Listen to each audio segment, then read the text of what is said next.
home safe and sound, and so goes on the world, you know. I was uncomfortable coming to talk about this. You see some stories get told and then people get ridiculed, or they're everything picked apart as what they did wrong when they're just telling a story.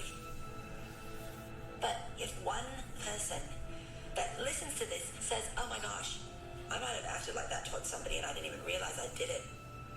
Or if one person hears that they had something happen to them that they didn't like and they didn't feel they could speak about it because they'd get in trouble, or they were made to feel that they created the situation and might have made it happen. Like, if it can change it for one person, I'd sit and have this conversation 25 times. Again, the truth can be scary and the truth can be ugly and messy, but at the end of the day, the truth is the thing that makes us better.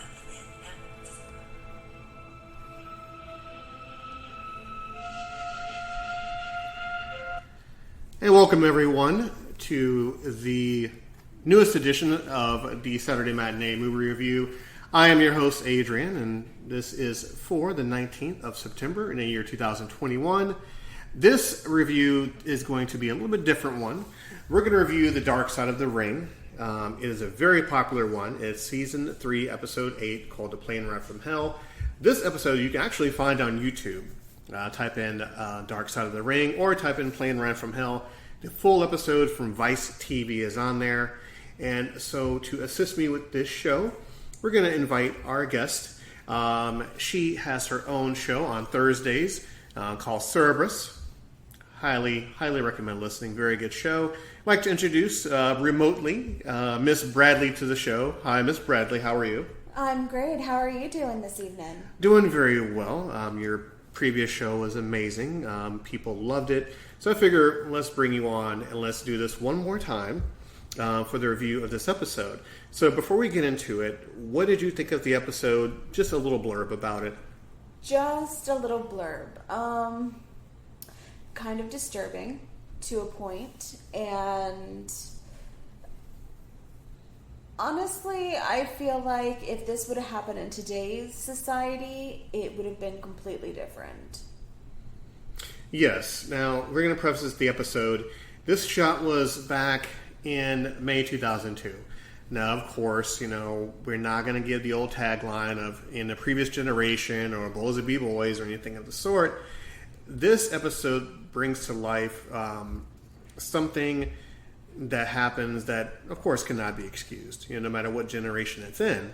So, of course, most of you that listen to the show are not really wrestling fans, and you don't have to be a wrestling fan to really understand this episode or why we're reviewing it.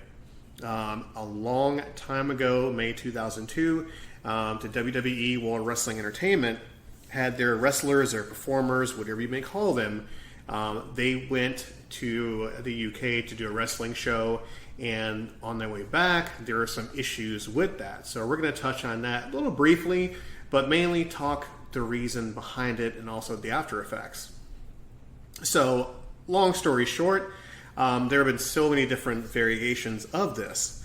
So we're going to mainly just touch upon the ones we witnessed on the show. I'm a big wrestling fan. I've watched wrestling since 19, who knows. And Ms. Bradley, to my knowledge, of course, you're not a big wrestling fan, are you?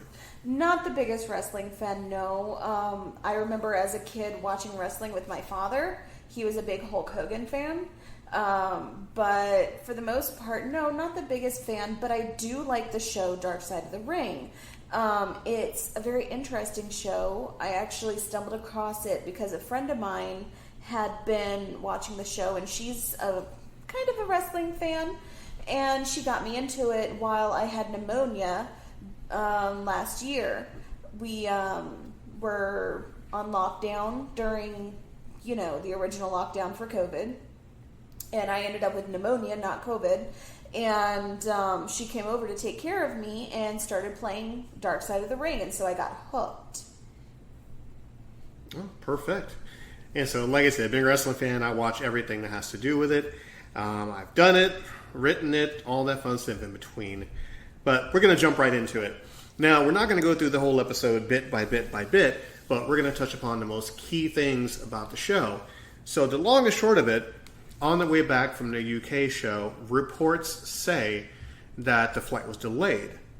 Now, on the show, it said it was delayed by 7 hours. So you had all these wrestlers on this private charter plane for 7 hours not being able to take off. And, of course, in that generation, I'll use that word a lot, a whole lot of booze were flying about. So they allegedly went through 3 carts full of booze, and everyone was drunk, loud, all that fun stuff like that. And then that's when it gets kind of hairy. Because we start off with a couple of wrestlers getting into it. So I'll hand it over to you a little bit. Any parts you get confused on with the names, of course, I'll definitely jump in. Thank you. So one of the main things that they talk about is that Kurt Hennig, Mr. Perfect, he was challenging Brock Lesnar, who was apparently very new to wrestling at that time. He wanted to challenge him to a brawl. And during all this, Brock Lesnar was asleep. And Kurt Hennig came up to him and put a huge pile of shaving cream on him and then kind of smacked him in the shaving cream, which created a huge brawl, which, of course, they went back and forth and eventually were fighting on the fuselage, and then they were fighting up against the side of the plane, and everyone got freaked out because they thought they were going to release the emergency release, which is not possible because of all of the pressure up in the air. You can't actually open that door, but everyone was afraid that was going to happen. Another thing that happened was Michael Hayes. Well, hold on. I'm gonna interrupt there just for a second. Course. So, like I said, we're going to not stretch it out too much. We're going to just dip into it a little bit. So, of course, Kurt Hennig, his moniker is Mr. Perfect, of course. He was labeled as a big prankster, a big jokester. He would mess with people a whole lot. And, of course, like Miss Bradley said, Brock Lesnar was new. So, shaving cream on the head, slapped him, and they went chasing each other. Going not necessarily going back and forth because Brock Lesnar is 6'2", 6'3", almost 300 pounds. So they wrestled each other all over the plane, of course, scaring people half to death. The flight attendants really couldn't do anything. So they went back and forth. And of course, when you slam against the hatch, the door on the plane, people are going to freak out. Now, of course, it's been said that it takes a lot of pressure, a lot of strength and power to open that emergency hatch. But of course, during that time, you don't think about that. You're going to freak out. So you're going to scream, do whatever you can to get these 2 big burly guys to leave each other alone. That was only one step of the problem on the flight back. Because you have to imagine, a flight going from the UK back to America could be 6 to 7 hours, maybe even longer, depending upon weather, blah, blah, blah. So that was one of the things that contributed to the plane ride from hell. So I apologize. The next thing? No apologies needed. So apparently, Michael Hayes punched John Bradshaw in the head. Michael Hayes, what was he? He was some sort of management. Oh, he was like upper management. Upper management? Okay. He punched John Bradshaw in the head. John Bradshaw had apparently hurt himself during their show in the UK, and he'd had a bloody head at that time. And so Mike Hayes punching him basically opened that back up, which irritated him quite a bit because he was wearing a real nice suit and bleeding all over the suit.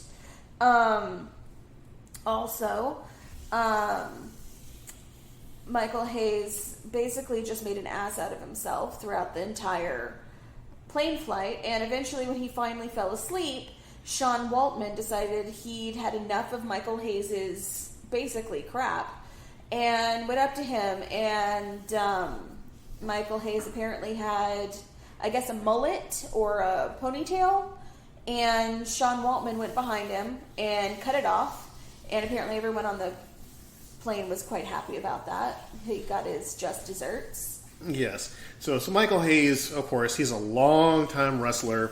Look him up.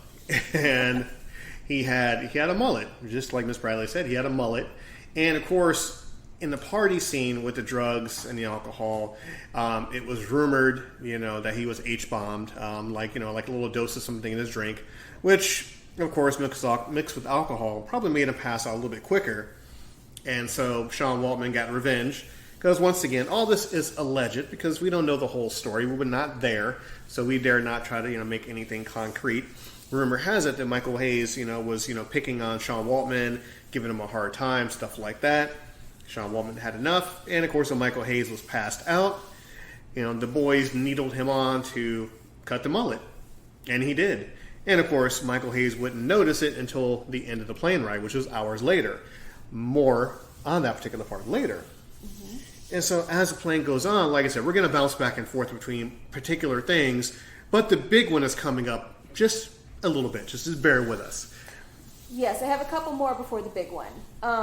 So the next one is,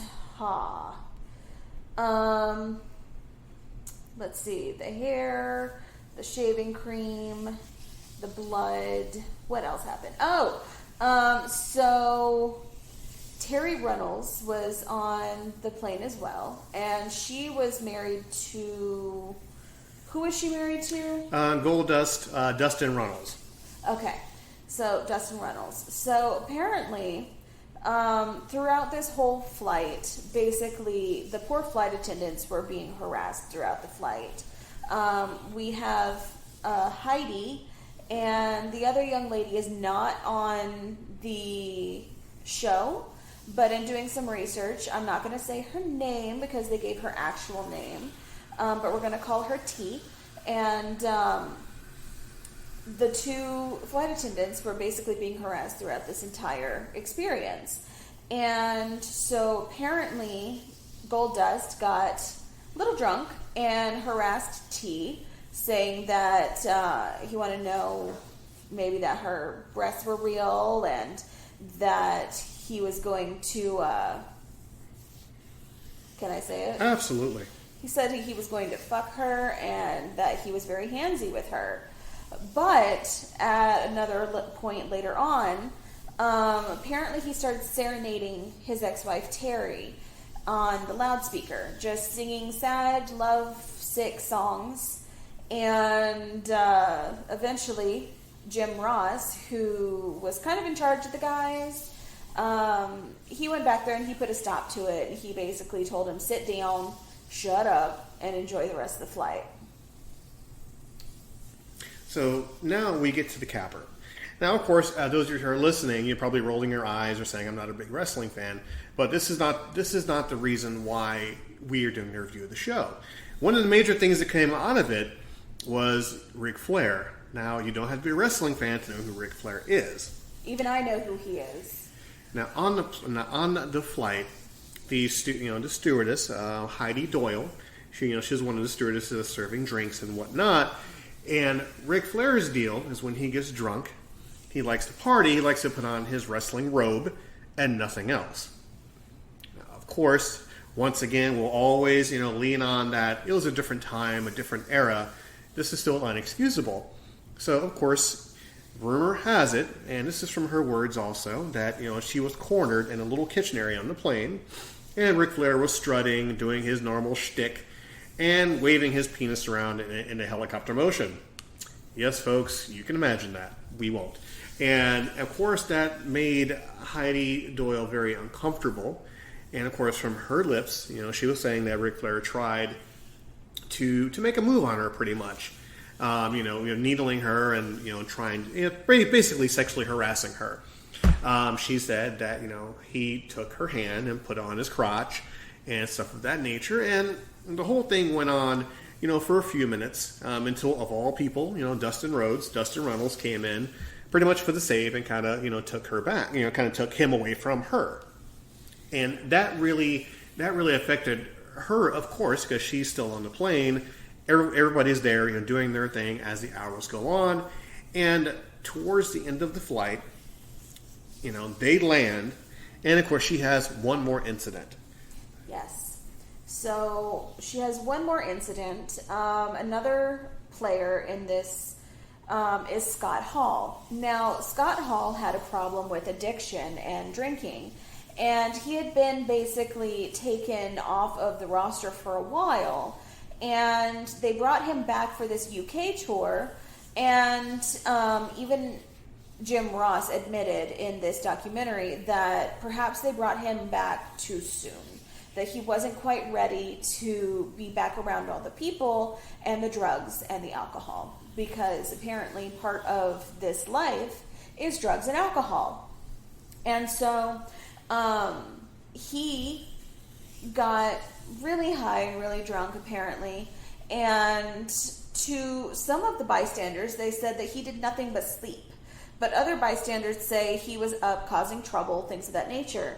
But Heidi states that she went to bring him his breakfast. He was passed out, and he woke up and said that he wanted to lick her pussy, and then slobbered all over her face and ripped her shirt open, and her buttons went flying everywhere. The other flight attendant says similar things were said to her from him as well, saying that he wanted her to suck his dick as well. So apparently both of these flight attendants were harassed by him. But by the time the plane landed, he was completely out of it. He couldn't even respond to anyone. They were constantly checking to make sure that he was alive, because he was passed out to the point that he was barely breathing and couldn't move. So, of course, some of the other wrestlers, mainly PJ Polacco, his wrestling name is Just Incredible. Look him up as well. He was good friends with some of the people there, so he picked up Scott Hall, put him in a wheelchair, wheeled him out, put sunglasses on him, and as an excuse, said, "Oh, he has a medical condition. This is why we have to wheel him through."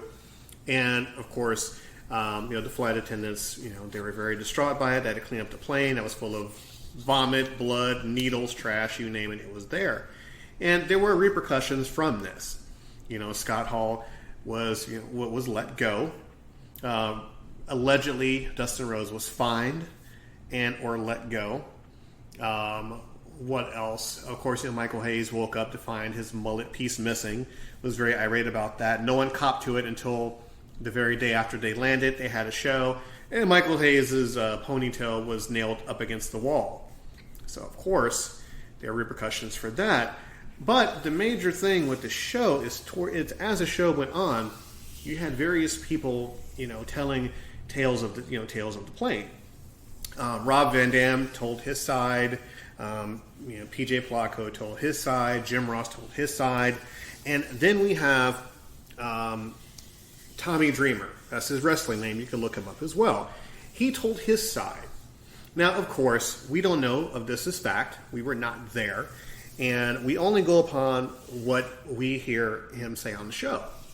And his views were, in my opinion, extremely crude and kind of gross.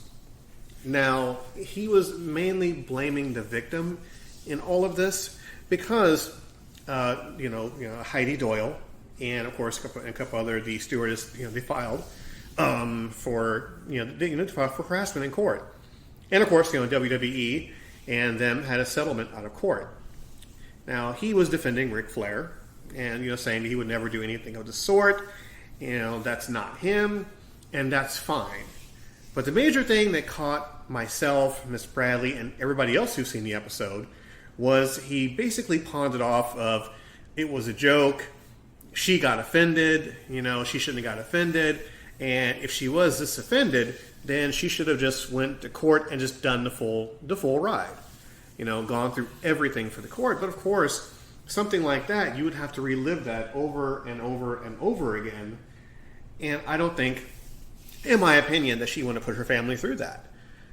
Because I cannot speak for a woman, and I dare not. But if you find yourself in that particular situation, going through it is one thing. Reliving it over and over and over and over again, that's something you want. It's something you really don't want to do. So maybe the settlement was her best option for closure. I would agree with that. Being through something like that You don't want to relive it over and over. And when it's you against such a large corporation like WWE, it's something that you're lucky that you get a settlement. They could just make everything just disappear. And so she also stated, Heidi did, that her husband didn't want this all over the media. He didn't want her to be famous as the person that is saying these things about these famous men, and that she didn't want that kind of notoriety, because that's what would happen, especially in that time. We're talking 2002. What was media like at that time? Wasn't that round about the time Britney went quote unquote crazy, and like everyone was essentially just treating women very badly in the media? I'm not too sure. I want to say yes, but of course, I'm not too sure. I do my homework on that. But for that particular time in the wrestling business, it was mainly protecting the boys. Like protecting the company, protecting yourself. So a lot of things went on. As, for example, Terry Runnels, she alleged that one of the wrestlers, Brock Lesnar, exposed himself to her. And her ex-husband pulled her aside and said, hey, don't sell it, which means ignore it. Don't react. Let it go. Keep moving. And one of the quotes that kind of raised my eyebrow a little bit, she said, if I filed a complaint every single time someone did something like that to me, I will still be in court to this day. And this was back in 2002. And so the old adage of boys will be boys, or it's just a joke, let it go, stuff like that doesn't fly today. And it shouldn't have flown back in 2002. No. It's an antiquated idea that, things will happen, and it never should have. And everything that happened on this plane is, while yes, it could be blamed on drugs and alcohol, but it's all things that should not have happened in the first place. And unfortunately, this is something that still bothers these poor flight attendants to this very day, to the fact that Heidi, at the very least, is on an actual television show talking about what happened to her. It clearly has affected her greatly in her life. And so that right there, in and of itself, is proof that these things should not be happening, and there should have been more repercussions than what was done. But one thing that did come out of this is, in looking through things and researching, that Jim Ross basically, he even says in the show that he takes responsibility for what happened and was trying very hard to make sure something like this never happened again. And so it seems that they took this as a learning experience so that something like this didn't happen again, so that these men would be held accountable if something like this were to ever happen again. Yes, and what's also interesting is, they interviewed, some of the wrestlers, some of the referees, some of the officials, and you would get a sense that some of the officials, were still in the old mindset of, oh, well, we did pills and we did alcohol, we drugged some of the boys, for their reaction, never leave your drink unattended, this is what will happen to you. And others, when they spoke about it, they actually showed remorse. PJ Polacco, Just Incredible, Rob Van Dam, they talked about it openly and candidly about it, but you can tell in their voice and the way they spoke, they actually felt remorse, because they knew that obviously, it's not a good look. It's not the right thing to do. It's not the moral thing to do, but it happened. And they showed remorse about it. Others, like Tommy Dreamer, who, in my opinion, I watched him back in ECW. I was a humongous fan of his as a wrestler and as a performer. And once I heard his take, he still has what Miss Bradley would say, a very antiquated view on how everything happened. There wasn't much remorse, there wasn't much sympathy, towards the victim. And she is a victim, and others, who experienced that. And he just was like, oh, she got offended. Oh, well, it was a joke. If you'd have felt this way, you would have still, you would have filed years ago. But like I said before, something like that, you can never forget. And the last thing you want to do is drudge it up. So my respect for him has gone down quite an awful bit. And so, of course, he was reprimanded for that as well. He was. He was dismissed from his job. Where was it that he was working again? Impact Wrestling. Impact Wrestling in Knoxville, correct? Yes, he was immediately indefinitely suspended for his behavior. And, Ric Flair himself, as told by Jim Ross, he got a pass because he was a made man. But of course, now it's 2021, and he has a couple of endorsement deals that have been put on hold, until either A, he gets his comeuppance, or B, maybe time heals all wounds. We don't know. All we have are just opinions about how we feel. And of course, media outlets, YouTube, various news sources, various opinions, not just us. We all have our thoughts and feelings about it. And so, once again, I'm going to turn it over to Miss Bradley because I've never been in that predicament, that kind of situation to where something so heinous like that has happened and it gets just overlooked. When something like that happens to you, you don't know what to do. You don't know what you can do to make it stop. And she even said that she tried to go into the gallery and stay, but Ric Flair followed her into the gallery and wouldn't let her leave. It's a situation that she never should have been put into, and it's a situation that a lot of women have been put into, unfortunately. Men as well. Victims are not always women. Sometimes they're men. And, it's a very sad place to be because you feel violated. You feel as if, your body is not your own anymore, that you're being viewed as a thing and not a person. And I myself, I would have been the same way and not wanted to make it overly public. Who wants to be known as the person who says, Ric Flair assaulted me? Or, what's his name? Scott Hall assaulted me. Who wants to be known as that? These men are famous. These men are household names. They're considered good people by the typical families in America. You don't want to be that person. But at the same time, you want justice. You want some sort of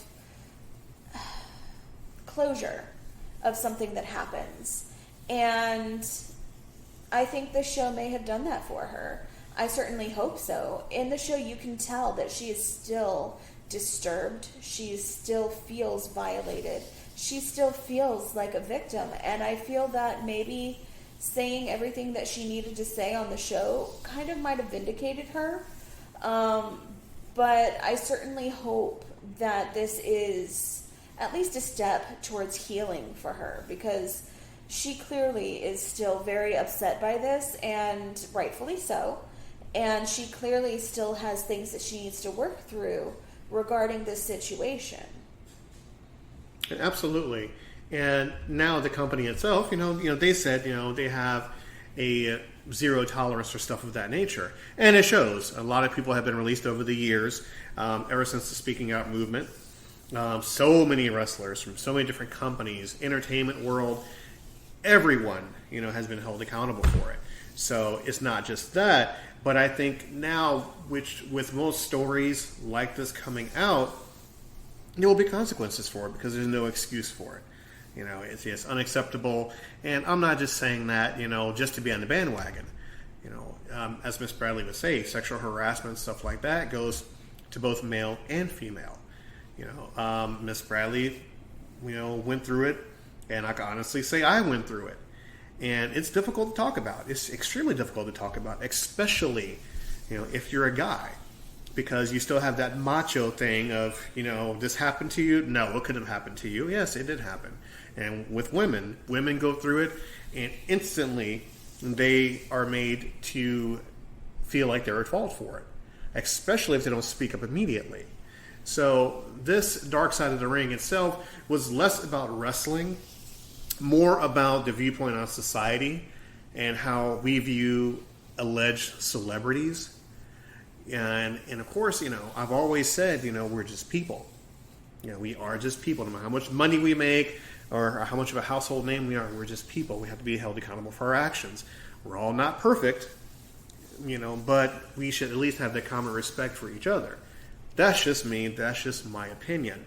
I strongly recommend watching Dark Side of the Ring just for the simple fact that it speaks to everybody. It's not just about wrestling, what wrestlers do and how they acted back then.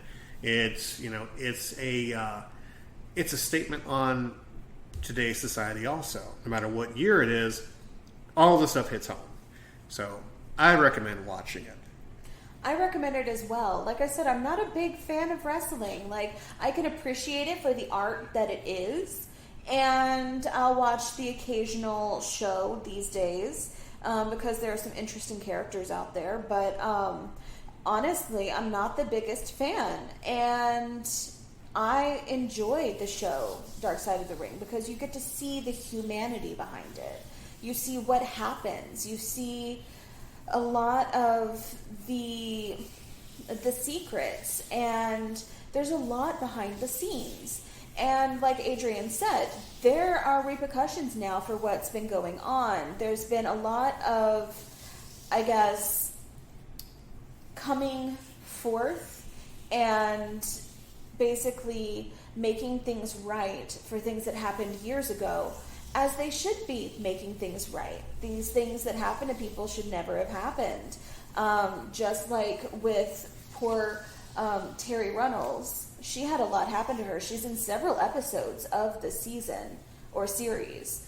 And the things that have happened to her, she's a very strong woman. The fact that she can get on there and talk about it and talk about everything that has happened to her, she's a very strong woman. And this show, it just shows things that have happened that you wouldn't expect. You look at wrestling and you think, oh, it's a bunch of people just kind of throwing each other around, or you think, oh, there's storylines or what have you. And yes, it's entertainment, but there's a lot behind it. And so I do recommend the show. This episode I do recommend if you have an interest in that sort of thing. I was surprised by some of what happened, but also not. And one thing that does kind of stick with me is that the people we mentioned were not the only people on the plane. There were a lot of big name people on that plane. I believe Stone Cold Austin was on the plane, and The Undertaker was on the plane as well, and a lot of other really big name wrestlers from that time period. And they all kept their noses clean. They all acted like decent human beings, with the exception of these bad eggs that we're focused on. After watching the episode, I researched to see if there was anything that we missed that wasn't, said on this episode, because I just felt like something might have been missing. And some things they weren't as graphic with some of what happened, but, and that's where I got some of the additional information about this additional stewardess, because they don't talk about her in this episode. But you got to understand, the rest of the people on this plane, and there were lots of them, they all acted like normal human beings. So this is a minority among a majority of people that are acting out and acting in a way that is unacceptable. Of course, and I agree. And of course, you can look at the other side of the coin of, yes, they behaved. Yes, they kept their mouth shut. But should they have kept their mouth shut? And that's a very good question. The decent thing to do is to help those that are in need and to stop people from harming others. And so if you are silent about something, does that also make you party to it? And there's so many different levels, so many different questions that come out of that. But that's a whole other topic for another day. Because, of course, they could have spoke up, but they could have lost their wrestling spot. They could have lost their money, their job. They could have fell out of favor. So many different things that just doesn't happen in wrestling, but it happens in real life. If you, quote-unquote, rat out your boss, that could affect your job. That could affect your future, your stability, so many different things. But that's for another day. So, once again, it's Dark Side of the Ring. WWE's playing Wrath from Hell. We recommend it strongly. And, of course, it all ties into harassment as well. If you feel that you're being harassed, or if you need an outlet, of course, you can always reach out. There's so many different public numbers to reach out to. Not necessarily us, but I want people to reach out, because being harassed, sexually harassment, bullied, anything of the sort, it must be reported, no matter how long ago it happened. Always get out there and speak. You have a voice. We want you to use it. Ms. Bradley, thank you once again for joining in this episode of the Saturday Matinee movie review. Of course, it comes out on a Sunday, but that's a whole other story. So where can they find you to get in contact with you, listen to your shows, etc.? Well, I am on Twitter at Cerberus Magic, and you can also email me at cerberusmagic@gmail.com. And thank you for having me. But before I go, I just wanted to say, if you live in Florida, there is a hotline, a helpline that you can call if you have been sexually assaulted and are afraid to come forward, or if you know of anyone that is sexually harassing. And that is a statewide helpline for Florida. It is 1-888-956-7273. And it'll connect you with your local services, and there's someone there that can talk to you, someone that can help you if you're not available or able to go to the authorities at this moment. Well, very good. Thank you so much for that. And, of course, you can always reach out to us under slackingmajestically01 at yahoo.com, slackingmajestically01 at yahoo.com. And, of course, the links below, you can find the Walker AC Experience on multiple free platforms as well. We thank everyone so much for downloading this show, listening, giving us a chance. And, of course, stay tuned for the Walker AC Experience for Tuesday, Cerberus on Thursday, and once again, the movie review on Saturday. And just also keep a lookout for secret shows as well. This has been the Saturday Matinee Show. I have been Adrian. This has been Miss Bradley, and we'll see you next time.